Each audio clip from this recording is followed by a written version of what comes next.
আসসালামু আলাইকুম। Welcome to এনএসটিস কজি ফুড স্টুডিও। আজকে আমি আপনাদেরকে দেখাবো টক, ঝাল, মিষ্টি কম্বিনেশনে পারফেক্ট মুচি ভর্তা রেসিপি। এটা খুব সহজেই তৈরি করে ফেলা যায়।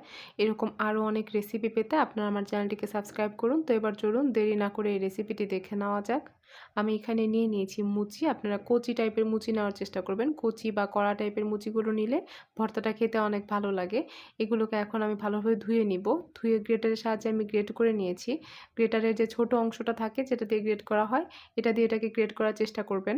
তাহলে এটা ভালো হয়। দেখতে পাচ্ছেন আমি গ্রেট করে নিয়েছি। আপনি এটাকে বেটেও নিতে পারেন, শিলপাটার সাহায্যে বা থেতলেও নিতে পারেন। আমি তারপর এখানে নিয়ে নিয়েছি ৪-৫ টি ভাজা মরিচ। এগুলোকে আমি একটু ভেজে নিয়েছি। তারপর এখানে আমি লবণ দিয়ে অ্যাড করে নিচ্ছি এগুলোকে বা মিক্স করে নিচ্ছি। আপনি আপনার স্বাদ অনুযায়ী মরিচের পরিমাণ বাড়াতে পারেন। আমি এখানে 1/2 চা চামচ পরিমাণ লবণ নিয়েছি। আপনি আপনার স্বাদ মতো লবণ এখানে যোগ করে দিবেন। তারপর আমি দিয়ে দিচ্ছি পেঁয়াজ। আমি ১ টি পেঁয়াজ কুচি করে কেটে নিয়েছি।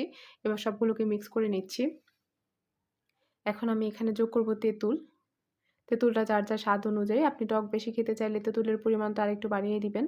তারপর আমি এখানে ৩ চা চামচ পরিমাণ গুড় অ্যাড করে নিয়েছি। আমি এবার সবগুলোকে মিক্স করে নিচ্ছি। সবগুলোকে মিক্স করার পর আমি যে মুচিগুলো কুচি করে রেখেছিলাম সবগুলোর সাথে এগুলো মিক্স করে দিয়েছি। দেখতে পাচ্ছেন পারফেক্টলি ভর্তাটা তৈরি হয়ে গিয়েছে। এটা খুব সহজেই তৈরি করে ফেলা যায় এবং খেতেও অনেক ভালো লাগে। এরকম আরও অনেক রেসিপি পেতে আপনারা আমার চ্যানেলটিকে সাবস্ক্রাইব করুন। আল্লাহ হাফেজ।